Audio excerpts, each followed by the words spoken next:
Okay. ఇప్పుడు మీ మీ నాన్న topic చెప్పావు కాబట్టి సో డిసిప్లిన్డ్గా చెప్పాలి యా నేను. సో మీ నాన్నగారు బేసిక్గా చాలా డిసిప్లైన్డ్, చాలా స్ట్రిక్ట్.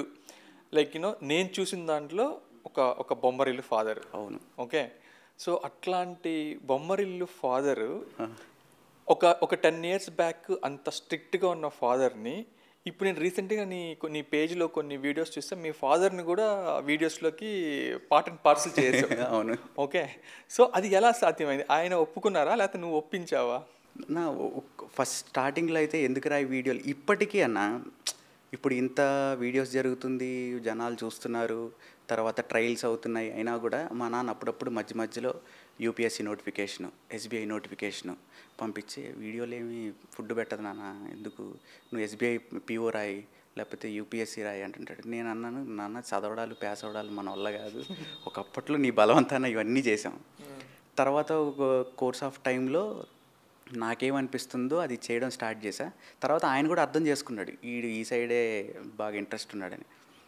నేను ఒకసారి వీడియో చేయమని అడిగిన వెంటనే మా నాన్న ఫస్ట్ వద్దు వద్దు అన్నాడు, కానీ తర్వాత మా నాన్నకు కూడా కొంచెం మంచిగా అనిపించింది. తర్వాత రోజు ఇంకేమైనా కాన్సెప్ట్లు ఉన్నాయా నీ దగ్గర, చేద్దామా? ఓకే. అలా కనెక్ట్ అయ్యాడు మళ్ళీ తర్వాత. ఓకే. సో పవన్, ఇప్పుడు యాక్చువల్గా నీకు ఈ ఈ ఫీల్డ్లోకి రావాలని కానీ లేకపోతే ఇట్లా నేను పబ్లిక్లో ఉండాలి అనేది, ఆర్జే అవ్వాలని నీ ఇంటెన్షన్ ఉందని చెప్పావు. కానీ అది ఎప్పుడు స్టార్ట్ అయింది నీకు? లైక్ స్కూల్ డేస్లో స్టార్ట్ అయిందా, కాలేజ్ డేస్లో స్టార్ట్ అయిందా?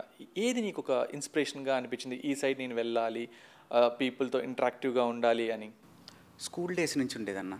స్కూల్ డేస్ నుంచి ఈ రేడియోస్ వినేవాడిని కదా, ఆ రేడియోస్లో ఆకాశవాణి మా నాన్న బాగా వినేవాడు.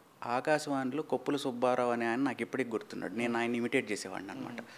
ఏదో ఒక రోజు నేను కూడా ఆకాశవాణిలో మాట్లాడాలి అనే ఇది నాకు ఉన్నింది.